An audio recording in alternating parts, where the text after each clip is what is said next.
La nuit tombe paisiblement. Un serpent trouve son chemin dans une menuiserie. Alors que les ondulations de son corps parcourent le sol, il se coupe contre la lame tranchante d'une scie. Le serpent se dresse et frappe violemment la lame dentelée. Un acte déraisonné et sans conséquence pour la scie, mais qui blesse gravement le serpent à la mâchoire. Aveuglé par sa rage et convaincu d'être face à un ennemi dangereux, le serpent entoure la scie de tout son long pour en venir à bout et la faire suffoquer. Une nouvelle attaque sans incidence sur l'ennemi, un ennemi pourtant sans conscience, vainqueur malgré lui d'un combat sans adversaire. Le serpent se tue lui-même sous l'effet de sa propre étreinte contre une lame aiguisée et apathique. Ignorant, le serpent est mort dans un combat contre lui-même, tué par sa propre colère. Le message est fort ici. Souvent, lorsque nous réagissons sous l'effet de la colère, nous pensons que les autres nous ont blessés, qu'ils ont agi sciemment, et nous réagissons au quart de tour alors que ce n'est pas nécessaire. Nous cultivons de la rancœur et du ressentiment. Parfois même nous espérons la souffrance d'une autre personne. Mais en faisant cela, nous ne faisons que nous couper avec la lame de notre propre rage.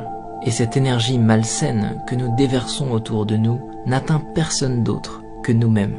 De tels sentiments sont souvent inoffensifs pour ceux dont ils sont la cible et profondément néfastes pour notre propre cœur. Lorsque nous réagissons sous l'effet de la colère, plutôt qu'avec compassion, personne ne gagne. Ignorer la négativité est toujours plus sain. Pardonner, accepter et laisser passer est toujours plus habile.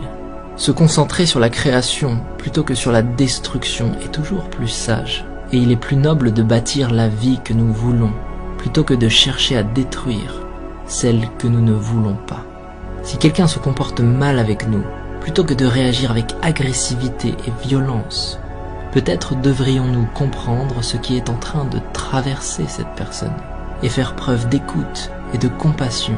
Peut-être que sa journée est difficile. Peut-être que toutes ces journées sont difficiles. Lorsque nous regardons les choses avec une nouvelle perception, il est plus facile d'avancer, de laisser toutes les énergies négatives derrière nous, d'abandonner ce qui n'est pas constructif pour notre futur et de simplement laisser passer. Nous devrions avancer avant que la colère nous consume et nous détruise comme le serpent.